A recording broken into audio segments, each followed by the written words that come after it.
The Joe Rogan Experience. Train by day, Joe Rogan podcast by night, all day. Okay, we're live here at the discussion center of the world, and I must say that I am so very happy to welcome you back to the show again, Mr. President. What is on your mind today? I have to say, Joe, you and I getting together is becoming quite frequent. Not that I mind that at all. I enjoy our conversations quite a lot. But I had to come on again to address a very serious situation that we have out in California at the present time. As I'm sure everyone already knows, Gavin Newsom is the governor out there, and he has made a complete mess of the entire state. The entire state is in shambles because of him, no doubt about it. And I have to do something about that. Now, as you may know, I have created some special envoys with Mel Gibson, Sylvester Stallone, and John Voight. So we've got Braveheart, Rocky, and the Midnight Cowboy, and good old Newsom isn't going to know what hit him in this aftermath of the fires that have swept through nearly all of Southern California. They need federal help, and they need it badly. And Newsom, who I like to call gruesome, wants me to just give him the money so he can spend it however he wants. I guess he thinks I'm one of those schmucks he's used to dealing with, but I'm a businessman from New York City, so I can see a scam coming from a mile away. Now, we will be providing the state with funds. Lots of funds, in fact. Probably billions of dollars, but he's not going to get his mitts on any of it. It will all be channeled through various federal agencies like FEMA and others so that the needed help gets to the people that need it and doesn't get scooped up by the Democratic money grabbers. I mean, just look at what happened in the Carolinas after the horrific hurricane. Biden and Harris just left everybody out to dry.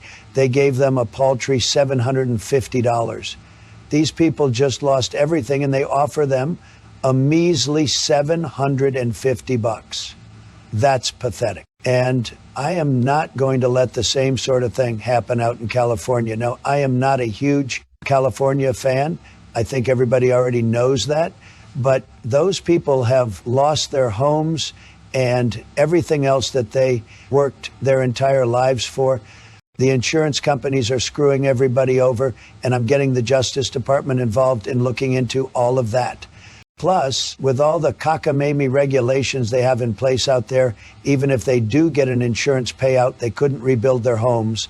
And the state is going to try and impose eminent domain so they can steal the land just like they did in Hawaii. Tulsi Gabbard has clued me in on all the shenanigans going on out there since those terrible fires wiped out all those beautiful beachfront homes. And the Democrats are going to try and do the same thing in Southern California. I should also add that the insane mayor they have in Los Angeles, Karen Bass, is in on all of this too. And we're working on getting that Marxist/communist broad locked up for good. She's a traitor, a total traitor. She runs off to Guyana to bow at the knee of that communist dictator they have down there, while the city of Los Angeles is burning to the ground. I don't think there is a prison or gulag dank enough for someone like that. She has to pay for what she's done to the people of Los Angeles. And I hear that Gavin Newsom plans on having her as his VP pick when he runs for president in 2028. Well, I should say if he runs, because there's no certainty that he'll be able to run for any public office at all, let alone for the presidency. You can't run for office if you're behind bars, Joe, and that's where they belong, behind bars. So what is your overall game plan to implement all of this? I can't give away any specific details on all of this because I don't want to show my hand, so to speak. But you can rest assured that I have a lot of irons in the fire, and we're going to be branding some of these people that have been ripping everybody off for decades on end. The Biden crime family has run its course, and we're heading down a different road now. I know he pardoned his son, Hunter, and I've heard he lost his house out there in Malibu, and he's trying to get millions of dollars for his painfully bad artwork that was lost in the blaze. And all of this sort of thing is going to come to a screeching halt under my administration. I just wanted to let everyone know what is going on kind of behind the scenes. Do you have certain people in mind that will be ramrodding all of this stuff? I have some people in mind, but nothing is set in stone just yet. But what I can say is that it will be progressing swiftly. I certainly cannot say it will all get done in the first week, but I could speculate that it gets done in the first 100 days. Well, that's great to hear, Mr. President, and I'm sure all of those that are watching will be thrilled at these new developments.